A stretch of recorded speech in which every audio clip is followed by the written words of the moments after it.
guys, how you doing? Welcome again to another video. So I just head out this morning and decided I just want to have a little chat with you guys and something that that recently happened about somebody who was overseas who wanted to build here in Jamaica, and I had to have an honest discussion with the person to like tell them like what it's gonna cost. So it's a gentleman overseas who wanted to build a house in Mandeville. So he approached me for a fee proposal to do the QS services. So in usual fashion, I would have asked him to submit his drawings that he have so that I can see it, and then I can properly give him a fee proposal to do the QS services. So when he sent the drawing, he was telling me that his budget is 33 million. So I look at the house and I was like, okay, but this no look like 33 million. I can't build it. To be honest, when I look at the house, it's a house that I think gonna cost around 80 million to build. So I said I don't want to charge this man for a service, and then he's disappointed when he gets a price. So I said, let me talk to you, let me explain to you what you're dealing with right here. So I called the man. He was saying that he's in construction overseas and he know the prices of how things the prices of houses and how construction costs. Where I said, okay, no problem. However, he wants to go to the bank can give him 33 million. I said, okay, no problem. But 33 million can't build a house.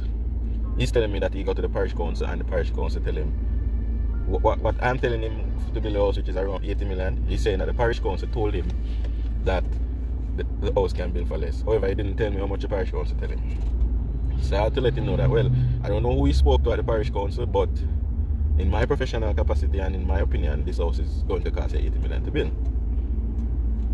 Well, I tell him he can do one or two things. Find out from his financial institution what do they accept for a habitable portion of the house, Will they accept you to just build the ground floor alone and you can move into that? Some will say you can build the ground floor and finish the ground floor. Don't do anything to the upstairs, but you have to finish the exterior. So I wanted him to find out from his bank what do they accept as habitable. That way I could properly advise him what $33 million can get him. So I didn't hear back from him. A couple of days later, I heard from another associate that he found somebody else to do it for him, and I would assume that that person is saying that yes, you can get it done for 33 million. Another part of the discussion I have with him, he was saying to me that he would complete all the electrical work himself. I said, okay, not a problem. And then he said that he has around $20 million worth of material already purchased. I was saying, okay, not a problem. So I said, from the 80 million, let's take out the $20 million worth of material. Now you're down to what, 60 million? Okay. Alright, you will be doing all the electrical work yourself. Let's say you save 3 million. So now you're what, at 57 million. Still, it's got down to 33 million. So I was telling you, I don't know how you're going to do that, but 33 million can't be done. Anyway, he found somebody else who can do it for the 33 million, and I'll say all the best to him, right? And that person. What I wanted to talk to you guys about is construction costs. And I think a lot of people do not understand what has happened to the construction costs here in Jamaica. Over the weekend I was telling Shelly about how much it is to construct, like for example in America versus Jamaica.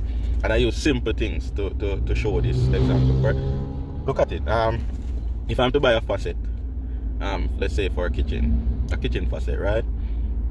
If I was in America, I could pay like $100 and that faucet is delivered right to my doorway and installed. However, I'm here in Jamaica, right? And I'm going to use the example of that same faucet. If I even say go on Amazon and buy that faucet, I'd have to deliver it to a shipping agency here in Jamaica. And then saying the faucet is over $100, you have to pay customs, you have to pay the duty, insurance, all of that freight, And these shipping agencies, they charge by weight, so that's even another charge that you have to pay. So by the time you get that faucet, the faucet price double. Now, if I use that faucet as an example, right? I know we're not buying every material overseas, but let's use that as an example. Naturally, it's going to be more expensive to build out here.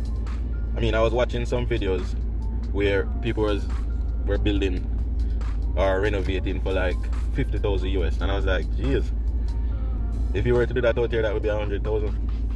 And then the level of finishes and the quality that they have access to overseas, it's very difficult to get out here. A few stores you can get decent tiles from.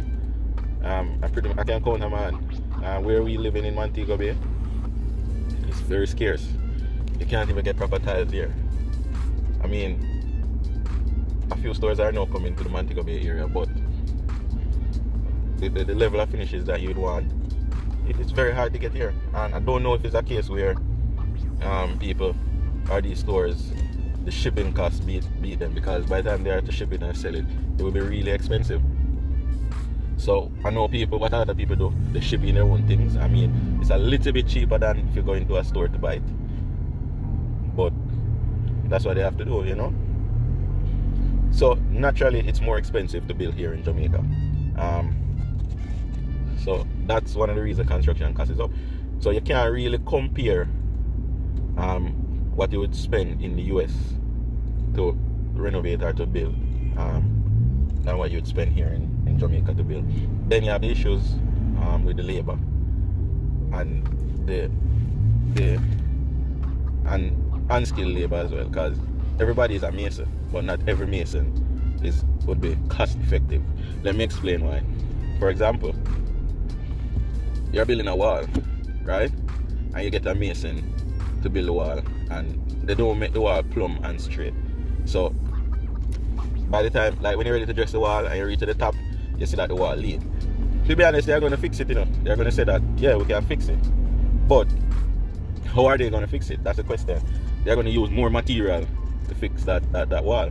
So on your rough cast and render, it's going to be 2 times the amount just to fix that wall. Remember now, you may be paying them one price for labor, but you end up paying 2 times the material cost.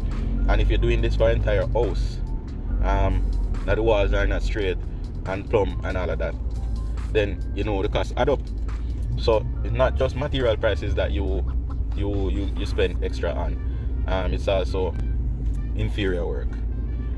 So supervision and quality are very important, and it also contributes to the cost of the construction. So you have to ensure that your workmen are actually have that in mind, have cost in mind. And when you're selecting people to do the job, you have to select people who can be very efficient with the use of materials, with how they carry out the work, and so on, because that actually saves money, or it can, if not done properly, it can cost you money. But I just want to talk to you guys about that, because I don't think a lot of people understand what's happening with construction costs. And sometimes when we say it, a lot of people get scared and think that the cost is ridiculous. But it's better to be in the know than in the unknown. The better you know what you're dealing with than getting a surprise once you start building, right? And with inflation, you'll see that material price is not staying one place, it's going up and up and up. So with all of that, I still suggest you start building now. It sounds like a ridiculous task, but the longer you delay is the more cost going up. So whatever position you are in now, you'll be in the same position 5 years time from now. Maybe you'll be earning more, but whatever it would cost now is what it's going to cost you more 5 years from now. So if you can start, I would say start right now. But be in the know, understand what the costs are and how you can save on costs. We have spoken about the types of building, where you get a builder versus a contractor, and how that helps with savings. However, you have to ensure that the builder that you get is somebody who has sense and somebody who you can work with, a person who, you know, does the job properly. So get your references, go out, see the work that they have done before, and use these criteria to hire your builder. You get me? So you want to know if somebody who has done good work. So get the referrals, look at previous projects, and don't take it for granted. Ensure you carry out the due process, because a house is a big investment and you can't put your money in something where, you know, when it do good or where you don't like. So don't play with it. Just make sure you go in, do your due diligence before you select workmen. But yeah, so that's my 2 cents this morning. We're just stuck in traffic and I said I want to give you guys a chat. Hope you're liking and subscribing. Comment, tell me what you think about the construction costs here in Jamaica. And until next time, guys, keep the dream alive. See you later.